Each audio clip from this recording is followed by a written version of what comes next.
1857 ಸಂಗ್ರಾಮದಲ್ಲಿ ನಾನಾ ಸಾಹೇಬ ಉತ್ತರ ಭಾರತದಲ್ಲಿ ಒಂದು ಸಂಘಟನೆಯನ್ನು ಕಟ್ಟಿ ಇಡೀ ರಾಷ್ಟ್ರವನ್ನು ಒಟ್ಟು ಮಾಡಿ, ಬ್ರಿಟಿಷರ ಜೊತೆ ನಮ್ದಿದ್ದಂಥ ದೊಡ್ಡ ಸಮಸ್ಯೆ ಏನು ಅಂತಂದ್ರೆ ಒಂಟಿಯಾಗಿ ಎಲ್ಲರೂ ಹೋರಾಟ ಮಾಡ್ತಿದ್ರು. ಎಲ್ಲರೂ ಜೊತೆ ಸೇರಿ ಹೋರಾಟ ಮಾಡುವಂಥ ಪ್ರಮೇಯವೇ ಇರಲಿಲ್ಲ. ನಾವೆಲ್ಲರೂ ಯಾವತ್ತೂ ಜೊತೆ ಸೇರಿ ಹೋರಾಟ ಮಾಡಲಿಲ್ಲ. ಹೀಗಾಗಿ ಅದು ಕಿತ್ತೂರು ಚೆನ್ನಮ್ಮನದಿರ್ಬೋದು ಅಥವಾ ದೊಂಡಿಯಾವಾಗನದಿರ್ಬೋದು, ಹಿಂದೆ ನಡೆದಂಥ ಯಾವ ಹೋರಾಟವನ್ನು ಕೂಡ ಸ್ವಾತಂತ್ರ್ಯ ಸಂಗ್ರಾಮ ಅಂತ ಕರೀಲಿಲ್ಲ. ತಮ್ಮ ಸಂಸ್ಥಾನವನ್ನು ಉಳಿಸ್ಕೊಳ್ಳಿಕ್ಕೆ ಮಾಡಿದ್ರು ಅಂತ. ಆದರೆ 1857ರಲ್ಲಿ ಇಡೀ ದೇಶವನ್ನು ಒಟ್ಟು ಮಾಡುವಂತ ಒಂದು ಪ್ರಯತ್ನ ಆಯ್ತಲ್ಲ, ಅದು ಬಹಳ ಜೋರಾಗಿತ್ತು. ಮಹಾರಾಷ್ಟ್ರದಲ್ಲಿ ತುಂಬಾ ದೊಡ್ಡ ಪ್ರಯತ್ನ ನಡೀತು. ಹಿಂಗಾಗಿ ಮಹಾರಾಷ್ಟ್ರದ ಪ್ರಭಾವ ಯಾವ್ಯಾವ ಭಾಗಗಳ ಮೇಲಿದೆಯೋ ಅಲ್ಲಿ ಕ್ರಾಂತಿಯ ಚಟುವಟಿಕೆ ಉಳಿದೆಲ್ಲ ಭಾಗಗಳಿಗಿಂತ ಬೇಗ ನಡೀತು. ಮುಂಬೈ ಕರ್ನಾಟಕ ಅಂತ ಕರೀತಾರಲ್ಲ, ಅದು ಧಾರವಾಡ ಇರ್ಬೋದು, ವಿಜಯಪುರ ಇರ್ಬೋದು, ಆ ಭಾಗಗಳಲ್ಲಿ ನೀವು ನೋಡಿ ಈ ಕ್ರಾಂತಿಯ ಚಟುವಟಿಕೆ ಉಳಿದೆಲ್ಲ ಭಾಗಗಳಿಗಿಂತ ವೇಗವಾಗಿ ನಡೆದಿದೆ. ಉತ್ತರ ಕನ್ನಡ, ದಕ್ಷಿಣ ಕನ್ನಡಗಳಲ್ಲೂ ಅಷ್ಟೇ, ಎಲ್ಲ ಅಲ್ಲಿನ ಪ್ರಭಾವದ ಕಾರಣಕ್ಕೋಸ್ಕರ ಎಷ್ಟು ವೇಗವಾಗಿ ಚಟುವಟಿಕೆಗಳು ನಡೆದಿವೆ ಅಂತಂದ್ರೆ ಅದು ಬ್ರಿಟಿಷರ ವಿರುದ್ಧ ಹೋರಾಟಕ್ಕೆ ಬೇಕಾಗಿರುವಂತ ಸಮರ್ಥ ಭೂಮಿಕೆ ನಿರ್ಮಾಣ ಮಾಡಿದೆ. 1857ರ ಸಂಗ್ರಾಮ ಬ್ರಿಟಿಷರ ಕೈ ಮೀರಿ ಬ್ರಿಟಿಷರಿಗೆ ಎಲ್ಲ ಕಡೆಯಲ್ಲೂ ಹೊಡೆತ ಸಿಗ್ತಾ ಇರುವಾಗ ಅವ್ರು ಒಂದೇನು ಅನ್ಕೊಂಡಿದ್ರು ಅಂತಂದ್ರೆ ದಕ್ಷಿಣ ಭಾರತದಲ್ಲಿ ಇನ್ನೂ ಸೋಂಕು ಬಂದಿಲ್ಲ ಇದ್ರದ್ದು ಅಂತ. ಆದರೆ ಅವ್ರಿಗೆ ಗೊತ್ತಿರಲಿಲ್ಲ ನಾನಾ ಸಾಹೇಬ ಎಂಥ ಚತುರ ಅಂತಂದ್ರೆ ಅದಾಗಲೇ ದಕ್ಷಿಣದಲ್ಲಿ ಅನೇಕರನ್ನ ಮಾತನಾಡಿಸಿ ಪತ್ರಗಳನ್ನು ಕಳಿಸಾಕ್ಬಿಟ್ಟು ನಾವೆಲ್ಲರೂ ಸೇರಿ ಹೋರಾಟ ಮಾಡಬೇಕಾಗಿದೆ. ಹಾಗೆ ನಾನಾ ಸಾಹೇಬ ಆ ಹೋರಾಟಕ್ಕೆ ತಯಾರಿ ಮಾಡುವ ವೇಳೆಗೆ ಬ್ರಿಟಿಷರು ಒಂದು ಕಾನೂನು ತಗೊಂಡು ಬಂದಿದ್ರು. 1878ರಲ್ಲಿ ಮುಂದೆ ಅದನ್ನ ಅವರು ಕಾನೂನನ್ನ ನಿಶಸ್ತ್ರೀಕರಣದ ಕಾನೂನನ್ನು ತಗೊಂಡು ಬಂದಿದ್ರು. ಅದು 78ರಲ್ಲಿ ಪಕ್ಕಾ ಮಾಡಿಕೊಂಡ್ರು. ಆದರೆ 1857ರ ಸಂಗ್ರಾಮದ ವೇಳೆಗೆ ಅದರ ಆಸ್ಪಾಸ್ನಲ್ಲಿ ಅವ್ರು ಏನ್ ಮಾಡಿದ್ರು, ಯಾರಾದ್ರೂ ಮನೆಯಲ್ಲಿ ಶಸ್ತ್ರಗಳನ್ನು ಇಟ್ಕೊಳ್ಬೇಕು ಅಂತ ಇದ್ರೆ ಅವ್ರು ಅದನ್ನ ತಂದು ಬ್ರಿಟಿಷರ್ ಬರೀ ಒಂದು ಲೈಸೆನ್ಸ್ ತಗೊಂಡು ಹೋಗಬೇಕು ಅಂತ ಕಾನೂನು. ಎಲ್ರಿಗೂ ಲೈಸೆನ್ಸು ನಿಜ, ಆದರೆ ನೆನ್ಪಿಟ್ಕೊಳ್ಳಿ, ಸಿಖ್ಖರಿಗೆ ಯಾವಾಗಲೂ ಜೊತೆಯಲ್ಲಿ ಕತ್ತಿ ಇದ್ದೇ ಇರುತ್ತೆ. ನೀವು ಅದಕ್ಕೆ ಲೈಸೆನ್ಸ್ ಬೇಕು ಅಂತ ಹೇಳಲಿಕ್ಕಾಗಲ್ಲ, ಅವ್ರ ಧರ್ಮದ ಒಂದು ಭಾಗ. ಇನ್ನೂ ಕೆಲವು ಜನಾಂಗಗಳಿವೆ, ಆ ಜನಾಂಗಗಳಿಂದ ನೀವು ಶಸ್ತ್ರಗಳನ್ನ ಕಿತ್ಕೊಳ್ತೀವಿ ಅಂತ ಹೇಳಲಿಕ್ಕೆ ಆಗಲ್ಲ.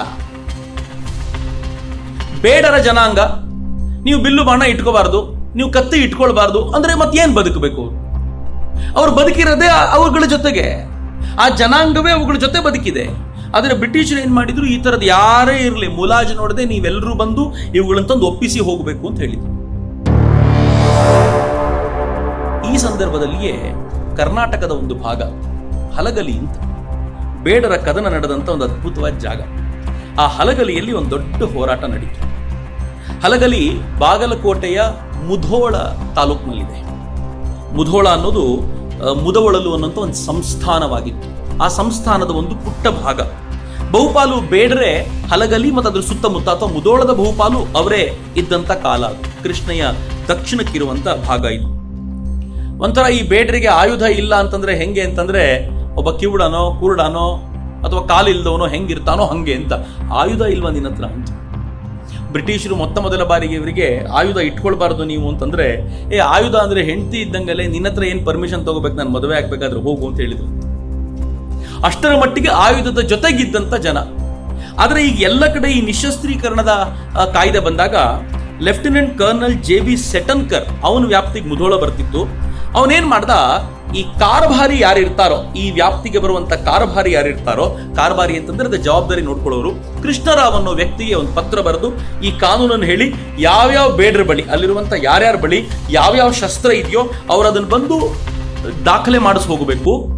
ನೀವು ಅಗತ್ಯ ಇದ್ದವರಿಗೆ ಮಾತ್ರ ಒಂದು ಅವ್ರಿಗೆ ಲೈಸೆನ್ಸ್ ಕೊಟ್ಟು ನೀವು ಇದನ್ನ ಇಟ್ಕೋಬಹುದು ಅಂತೇಳಿ ವಾಪಸ್ ಕೊಡಬೇಕು ಅಂತ. ಏನ್ ಧಾರ್ಷ್ಟ್ಯ ನೋಡಿ ಬ್ರಿಟಿಷರಿಗೆ. ನಂಗೆ ಕೆಲವೊಂದ್ಸಲ ಬಹಳ ವಿಚಿತ್ರ ಅನ್ಸುತ್ತೆ ಇದು. ಮತ್ತಿದು ಬ್ರಿಟಿಷರು ಅಲ್ಲ, ಬ್ರಿಟಿಷರೇ ಜನಾಂಗ ಆದ್ರೂ ಕೂಡ ಒಂದು ಈಸ್ಟ್ ಇಂಡಿಯಾ ಕಂಪನಿ ಅನ್ನುವಂತ ಒಂದು ಆರ್ಡಿನರಿ ಕಂಪನಿ ಈ ದೇಶಕ್ಕೆ ಬಂದು ನಾನು ಹೇಗೆ ಬದುಕಬೇಕು ಅಂತ ನಿಶ್ಚಯ ಮಾಡೋದು. ಈಗಲೇ ಯೋಚನೆ ಮಾಡಿದ ಕಿರಿಕಿರಿ ಅನ್ಸುತ್ತ. ಪಾಪ ಹೆಂಗ್ ಸಹಿಸ್ಕೊಳ್ಳಿಕ್ ಸಾಧ್ಯ? ಆದ್ರೆ ಸಹಿಸ್ಕೋತೀವಿ. ಟ್ವಿಟರು ನೀವೇನ್ ಟ್ವೀಟ್ ಮಾಡಬೇಕು ಏನ್ ಮಾಡಬಾರ್ದು ಅಂತ ಅಲ್ಲಿ ಕುತ್ಕೊಂಡು ನಿರ್ಣಯ ಮಾಡೋದನ್ನ ಬಾಯಿ ಮುಚ್ಕೊಂಡು ಸಹಿಸ್ಕೋತೀವಿ ಅಂತಂದ್ರೆ ಅವತ್ತು ಹಿಂಗೆ ಸಹಿಸ್ಕೊಂಡಿದ್ದೀವಿ. ನಾವು ಎಷ್ಟರ ಮಟ್ಟಿಗೆ ಮೂರ್ಖತನದಿಂದ ಇದ್ದೀವಿ ಅಂತಂದ್ರೆ ನಂಗೆ ಬಹಳ ಬೇಸರ ಅನ್ಸುತ್ತೆ. ಕೆಲವೊಂದ್ಸಲ ಟ್ವಿಟರ್ ವಿರುದ್ಧ ದೊಡ್ಡ ಗಲಾಟೆ ಆಯ್ತು. ಒಂದ್ಸಲ ಟ್ವಿಟರ್ ಹಂಗ್ ಮಾಡುತ್ತೆ, ಟ್ವಿಟರ್ ಹಿಂಗ್ ಮಾಡುತ್ತೆ, ನಮ್ಮ ವಿಚಾರವನ್ನ ಅದು ಕಂಟ್ರೋಲ್ ಮಾಡ್ಲಿಕ್ಕೆ ಟ್ರೈ ಮಾಡುತ್ತೆ, ಜಗತ್ತಿನ ಎದುರಿಗೆ ಭಾರತವನ್ನ ಕೆಟ್ಟದ ಏನೆಲ್ಲ ಮಾತನಾಡಿದ್ವಿ ನಾವು. ಟ್ವಿಟರ್ ಮುಚ್ಚೆ ಹೋಗುತ್ತೆ ಅನ್ಕೊಂಡಿದ್ದೆ ನಾನು. ಏನ್ ಕಥೆನೇ ಮುಗಿದೋಯ್ತು ಟ್ವಿಟರ್ದು ಅಂತ. ಅದಾದ ಮಾರನೇ ದಿನ ಟ್ವಿಟರ್ ಏನ್ ಮಾಡ್ತು ಗೊತ್ತಾ? ರಾಷ್ಟ್ರೀಯ ಸ್ವಯಂ ಸೇವಕ ಸಂಘದ ಸರಸಂಘ ಚಾಲಕರ ಟಿಕ್ ಮಾರ್ಕ್ ಅಂತ ತೆಗಿತು. ಬ್ಲೂ ಟಿಕ್ ಕೊಡ್ತಾರೆ ಟ್ವಿಟರ್ ಅಧಿಕೃತವಾಗಿ, ಇದು ಅವರದ್ದು. ಇವ್ರು ಯಾರು ಅಧಿಕೃತತೆ ಕೊಡುತ್ತೆ? ಇವರೇ ನಮ್ಮ ಗೌರ್ಮೆಂಟಾ? ನಿಮ್ಗೆ ನಾವು ತೆರಿಗೆ ಕಟ್ತೀವ? ಕಿತ್ತೂರು ಚೆನ್ನಮ್ಮ ಹಿಂಗೆ ಕೇಳಿತ್ತು, ಅದಕ್ಕೆ ಅದೇ ಡೈಲಾಗ್ ಹೇಳ್ತೀವಿ. ನೀವೇನ್ ನಮ್ಮ ಗೌರ್ಮೆಂಟಾ ರೂಲ್ ಮಾಡ್ಲಿಕ್ಕೆ? ನೀವ್ಯಾರು ರೂಲ್ ಮಾಡ್ಲಿಕ್ಕೆ? ನೀವ್ಯಾರು ನಂಗೆ ಟಿಕ್ ಮಾರ್ಕ್ ಕೊಡ್ಲಿಕ್ಕೆ? ನೀವು ತೆಗೆದಿದ್ದಿನ ಹೋಗಪ್ಪ, ನಿನ್ನಿಂದ ನಮ್ಗೆ ಏನಾಗಬೇಕಾಗಿದೆ ಅಂತ ಹೇಳಬೇಕಿತ್ತು. ಇಡೀ ದೇಶದಲ್ಲಿ ಹೆಂಗಾಯ್ತು ಗೊತ್ತಾ? ಯಾರ್ಯಾರು ಮುಂಚಿನ ದಿನ ಟ್ವಿಟರ್ ವಿರುದ್ಧ ಗಲಾಟೆ ಮಾಡಿದ್ರು ಅವರೆಲ್ಲ ಗಲಾಟೆ ಮಾಡಿದ್ರು. ಅಯ್ಯೋ ಮೋಹನ್ ಜಿ ಅವರದ್ದು ಟ್ವಿಟರ್ ಬ್ಲೂ ಟಿಕ್ ಮಾರ್ಕ್ ತೆಗೆದೇ ಬಿಟ್ರು ಅಂತ ಗಲಾಟೆ ಮಾಡಿದ್ರು. ಹೆಂಗ್ ಗಲಾಟೆ ಮಾಡಿದ್ರು ಅಂದ್ರೆ, ಟ್ವಿಟರಿಗೆ ಗೊತ್ತಾಯ್ತು ನೀವೆಷ್ಟೇ ತಿಪ್ಪರ್ಲಾಗ ಹಾಕಿದ್ರು ನಾನೇ ಸಾರ್ವಭೌಮ, ನಾನು ಬ್ಲೂ ಟಿಕ್ ತೆಗೆದ್ರೆ ಇಷ್ಟು ಒದ್ದಾಡ್ಕೊಳ್ತೀರಾ ನೀವು, ನಿಮ್ಮ ಪರಿಸ್ಥಿತಿ ಎಂತದ್ದು ಅಂತ. ಟ್ವಿಟರ್ ಮತ್ತೆ ಗೆಲುವಿನ ನನಗೆ ಬೀರ್ತು ಅಂತ ಅವ್ರು ವಾಪಸ್ ಬ್ಲೂ ಟಿಕ್ ಕೊಟ್ಟ ಮೇಲೆ ಸಮಾಧಾನ ನಮ್ಗೆ. ಹಬ್ಬ ಹೇಗೆ ವಾಪಸ್ ಬಂತು, ನಾವು ಗೆದ್ದಿಲ್ಲ, ಸೋತ್ವಿ ಅಲ್ಲಿ. ನಮ್ಮ ಸರಸಂಚಾಲಕರು ಅವರಿಗೆ ಟ್ವಿಟರ್ ಬ್ಲೂ ಟಿಕ್ ಕೊಡ್ಲಿಕ್ಕೆ ಹಿಂಗೆ ಅವತ್ತು ಈಸ್ಟ್ ಇಂಡಿಯಾ ಕಂಪನಿ ಹಿಂಗೆ ಮಾಡಿತ್ತಲ್ಲ. ನಿಮ್ಮ ಶಸ್ತ್ರಾಸ್ತ್ರಗಳನ್ನ ನೀವು ಇಟ್ಟುಕೊಳ್ಳುವಂತಿಲ್ಲ, ಕಳಿಸಿಕೊಡಿ ಅಂತಂದ್ರೆ ಈ ದೇಶದ ಬಹುತೇಕರು ಒಪ್ಕೊಂಡು ಹೊರಟರು ಅದಕ್ಕೆ. ಆದ್ರೆ ಹಲಗಲಿಯ ಬೇಡರಿಗೆ ಮಾತ್ರ ಬಹಳ ಕಷ್ಟ ಆಗುತ್ತೆ. ಪೂಜಾರಿ ಹನುಮ, ಬಾಲ, ಜಡ್ಗ, ರಾಮ ಮುಂತಾದವರು ಸ್ಪಷ್ಟವಾಗಿ ಹೇಳಿದ್ರು, ನಮ್ಮ ಶಸ್ತ್ರ ಮಾತ್ರ ಯಾರೆದುರಿಗೆ ತಗೊಂಡು ಹೋಗಿ ಇಡುವ ಪ್ರಶ್ನೆಯೇ ಇಲ್ಲ. ಹೆಂಗೆ ಈ ಬೇಡರಿಗೆ ಶಸ್ತ್ರ ಇರುತ್ತೋ, ಪಂಜಾಬ್ನವರಿಗೆ ಪೇಟ ಹಂಗೆ ಇರುತ್ತೆ. ಯಾರ ಕಾಲ್ ಮೇಲಾದ್ರೂ, ಯಾರ ಕಾಲ್ ಮುಂದೆ ಆದ್ರೂ ಪೇಟ ಇಡುವ ಪ್ರಶ್ನೆಯೇ ಇಲ್ಲ. ನೀವು ಭಗತ್ ಸಿಂಗ್ನ ಚಿಕ್ಕಪ್ಪನ ಹಾಡು ಕೇಳಬೇಕು, ಪಗಡಿ ಸಂಭಾಲ್ ಜಟ್ಟ ಅಂತ. ಪಗಡಿ ಸಂಭಾಲ್ ಅಂತ, ನೀನು ತೆರಿಗೆ ಕಟ್ಲಿಕ್ಕೆ ಆಗ್ಲಿಲ್ಲ ಅಂತ ನಿನ್ ಪಗಡಿ ತೆಗೆದು ಅವ್ನ ಕಾಲ್ ಮೇಲೆ ಇಡ್ಬೇಡಪ್ಪ, ನೋಡ್ಲಿಕ್ಕೆ ಆಗಲ್ಲ ನನಗೆ, ಪ್ರಾಣ ಬೇಕಿದ್ರೆ ಕೊಡು, ಪಗಡಿ ಕೊಡ್ಬೇಡ ಅಂತ. ಹಾಗೆ ಇವ್ರು ಕೊಡಲ್ಲ ಅಂತ ಕೂತ್ರು. ಆದ್ರೆ ಈಗ ಕಾರ್ಬಾರಿ ಕೃಷ್ಣರಾವ್ಗೆ ಬಹಳ ಪೀಕಲಾಟ ಇಟ್ಕೊಳ್ತು. ಇವನು ಅದನ್ನು ತಗೊಳ್ಳಿಲ್ಲ ಅಂತಂದ್ರೆ ಮೇಲಧಿಕಾರಿಗಳು ಇವ್ನು ಸರಿಯಾಗಿ ಕೆಲಸ ಮಾಡ್ತಿಲ್ಲ ಅಂತ ತಿಳ್ಕೊಳ್ತಾರೆ. ಅದಕ್ಕೆ ಇವನು ಏನ್ ಮಾಡ್ದ, ಏನೇನೋ ಪ್ರಯತ್ನ ಪಟ್ಟು ಹಲಗಲಿಗೆ ಪದೇ ಪದೇ ಹೇಳಿ ಕಳಿಸಿದ್ರು, ಯಾರೂ ಅವನನ್ನು ಕೇರ್ ಮಾಡಲಿಲ್ಲ. ಕೊನೆಗೆ ಹಲಗಲಿಯ ನಾಯಕನಾಗಿರುವಂತ ಗುಡ್ಗ್ಯಾನನ್ನ ಕರೆದ. ಹಲಗಲಿಯ ಬೇಡರ ನಾಯಕ ಅಂತ ಗುಡ್ಗ್ಯಾ ಅಂತ ಅವನನ್ನು ಕರೆಸ್ಬಿಟ್ಟು, ಅವನು ಕೇಳೋಕ್ಕಿಂತ ಮುಂಚೆ ಒಂದು ಲೈಸೆನ್ಸ್ ರೆಡಿ ಮಾಡಿ ಕೈಗಿಟ್ಟ, ತಗೋ ಲೈಸೆನ್ಸ್, ನೀನು ಯೂಸ್ ಮಾಡು ಪರವಾಗಿಲ್ಲ. ಹುಡುಗಿಯಾನಿಗೆ ಬಹಳ ಆನಂದ, ಏನು ಮಾಡದೆ ಬಂದ್ಬಿಡ್ತಲ್ಲ. ಅವನು ವಾಪಸ್ ಊರಿಗೆ ಬಂದ, ನೋಡು ನಂಗೆ ಲೈಸೆನ್ಸ್ ಸಿಕ್ಕಿದೆ, ನೀವೆಲ್ಲರೂ ಹೀಗೆ ಮಾಡಿ ಅಂತ. ಹಂಗಂದ ತಕ್ಷಣ ಹಲಗಲಿಯ ಜನ ಛೀ ಥೂ ಅಂತ ಉಗಿದ್ರಲ್ದೆ, ಅವನು ಕರೆದ ತಕ್ಷಣ ಓಡೋಗಿದೆಯಲ್ಲ, ನಾಚಿಕೆ ಆಗಿಲ್ವಾ ನಿಂಗೆ ಅಂತ ಉಗಿದ್ರಲ್ದೆ, ತಮ್ಮಲ್ಲಿದ್ದ ಈ ಪ್ರೇರಣೆಯನ್ನ ಪಕ್ಕದ ಊರುಗಳಿಗೂ ಹಬ್ಬಿಸಿದ್ರು, ನೀವು ಕೊಡಬೇಡಿ. ಇವ್ರು ಮಾತ್ರ ಮಾಡಲಿಲ್ಲ, ಪಕ್ಕದ ಊರುಗಳಿಗೂ ಹಬ್ಬಿಸ್ಲಿಕ್ಕೆ ಶುರು ಮಾಡಿದ್ರು. ಕೃಷ್ಣರಾವ್ ಇನ್ನೂ ಪೀಕಲಾಟ ಆಯ್ತು, ಕಾರ್ಬಾರಿ ಇನ್ನೂ ಪೀಕಲಾಟ ಆಯ್ತು. ಮುಂದೆ ಅವನು ಏನ್ ಮಾಡ್ದ, ಅದೇ ಹಲಗಲಿಗೆ ಸರ್ಕಾರಿ ಗುಮಾಸ್ತನಾಗಿದ್ದ ರಾಮರಾವ್ ಭುಜಂಗನನ್ನ ಕಳಿಸ್ಕೊಟ್ಟ. ಈ ರಾಮರಾವ್ ಭುಜಂಗನ ವಿರುದ್ಧ ಜನ ಹೆಂಗ್ ರೊಚ್ಚಿಗೆದ್ದು ಮಾತನಾಡಿದ್ರು ಅಂತಂದ್ರೆ ಅವನಲ್ಲಿ ನಿಂತ್ಕೊಳ್ಳದೆ ಓಡೋಗ್ಬಿಟ್ಟ. ಕೊನೆಗೆ ಇವನೇನ್ ಮಾಡ್ದ, ಹಲಗಲಿಯ ಮತ್ತೊಬ್ಬ ನಾಯಕ, ಯಾರನ್ನ ಎಲ್ಲರೂ ಒಪ್ಕೊಳ್ತಾರೋ ಅಂತ ವೀರಪ್ಪ ನಾಯಕನನ್ನು ಕರೆಸಿ ಪುಸ್ಲಾಯಿಸ್ಲಿಕ್ಕೆ ನೋಡಿದ್ರೆ, ವೀರಪ್ಪ ನಾಯಕ ಏನ್ ಹೇಳಿದಂತೆ ಗೊತ್ತಾ, ನೀನಂತೂ ಅವ್ರ ಬೂಟ್ ನೆಕ್ತಾ ಇದೀಯಾ, ನಮಗೂ ಹಂಗೆ ಮಾಡು ಅಂತ ಹೇಳಿದ್ಯಾ, ನಾನ್ ಮಾತ್ರ ಇದು ಒಪ್ಪಲ್ಲ ಅಂತ ಹೇಳಿ ಎದ್ಬಿಟ್ಟ. ಎಲ್ಲಿವರೆಗೂ ಆಯ್ತು ಅಂತಂದ್ರೆ, ಇನ್ ಸ್ವಲ್ಪ ದಿನಗಳ ನಂತರ ಆತ ಭೀಮರಾವ್ ಘೋರ್ಪುರಿ ಅನ್ನೋನ್ ಕಳಿಸ್ಕೊಟ್ಟ. ಅವನ್ ಬರುವಾಗ ಸ್ವಲ್ಪ ರಾತ್ರಿ ಆಗಿತ್ತಂತೆ. ಊರಿನ ಜನ ಅವನನ್ನು ಕುದುರೆಯಿಂದ ಕೆಳಗೆ ಇಳಿಲಿಕ್ಕೂ ಬಿಡದೆ ಅಲ್ಲೇ ಚೀಮಾರಾಕಿ ಇನ್ ಸ್ವಲ್ಪ ಹೊತ್ತು ನಿಂತ್ರೆ ನಿನಗೇನಾಗುತ್ತೋ ಗೊತ್ತಿಲ್ಲ ಅಂದ ತಕ್ಷಣ ಹೆದರ್ಕೊಂಡು ವಾಪಸ್ ಓಡಿದ. ಅಂದ್ರೆ ಕಂಪನಿಯ ಕಡೆಯಿಂದ ಬಂದ ಪ್ರತಿಯೊಬ್ಬರಿಗೂ ಕೂಡ ಚೀಮಾರಿ ಹಾಕ್ಲಿಕ್ಕೆ ಶುರು ಮಾಡಿದ್ರು. ಕೊನೆಗೆ ಪಕ್ಕದ ಒಂದು ಹಳ್ಳಿಯವರು ಶಾಂತವಾಗಿ ಶಸ್ತ್ರಗಳನ್ನ ಸಮರ್ಪಿಸಿಕೊಟ್ಟಿದ್ರು. ಅವರ ನಾಯಕ ಒಬ್ಬ ಬಂದಾಗ, ಹನುಮ ನಾಯಕ ಅಂತ ಅವನ ಹೆಸರು, ಅವನು ಬಂದು ಹಲಗಲಿಯ ಜನರ ಮುಂದೆ ಹೇಳಿದಂತೆ, ನೋಡಿ ನಾವೆಷ್ಟು ಶಾಂತವಾಗಿ ಕೊಟ್ಟಿದ್ದೀವಿ, ನೀವ್ಯಾಕೆ ಗಲಾಟೆ ಮಾಡ್ಕೊಳ್ತೀರಾ, ಮೀಸೋದೊಣ್ಣೆ ತಪ್ಪಿಸ್ಕೊಳ್ಳಿ, ಆರಾಮಾಗಿರಿ, ಯಾಕಿದು ಅಂತ. ಬಹಳ ಜನ ಇಂಥವರೇ ಇರ್ತಾರೆ. ಯಾಕೆ ಸುಮ್ಮನೆ ನೀವು ಸ್ವಲ್ಪ ಜೋರಾಗಿ ಮಾತಾಡಿದ್ರೆ ನಂಗೆ ಹೇಳ್ತಾರೆ, ಯಾಕೆ ಸುಮ್ಮನೆ ನೀವು ಸ್ವಲ್ಪ ಶಾಂತವಾಗಿದ್ರೆ ಈ ದೇಶನೇ ಇಷ್ಟು. ಅಂದ್ರೆ ಈ ಮಧ್ಯ ಮಾರ್ಗದಲ್ಲಿ ಇರ್ತಾರಲ್ಲ, ಬಹಳ ಡೇಂಜರ್ ಇವರು. ಇವ್ರು ಎಷ್ಟು ಡೇಂಜರು ಅಂತಂದ್ರೆ, ಅವ್ರು ಹಿಂಗೆ ಹೇಳಿದ ತಕ್ಷಣ ಆ ಊರಿನ ಜನ ಹೇಳಿದ್ರಂತೆ, ಹನುಮಣ್ಣ ಬೇಡ್ರ ಜಾತಿ ಕಲಂಕ ಆಗ್ಬಿಟ್ಟೆ, ಶಸ್ತ್ರವನ್ನ ಅವರ ಪಾದದಲ್ಲಿಟ್ಟು ಬಂದ್ಬಿಟ್ಟಿಯಲ್ಲ, ನೀನಂತೂ ಜಾತಿಯನ್ನು ಕಳ್ಕೊಂಡೆ, ನಮ್ಮ ಜಾತಿನೂ ಕೆಡಿಸ್ಲಿಕ್ಕೆ ಬಂದಿಯಾ ಹನುಮಣ್ಣ ಅಂತ ಹೇಳಿ ಕಳಿಸ್ಬಿಟ್ರು.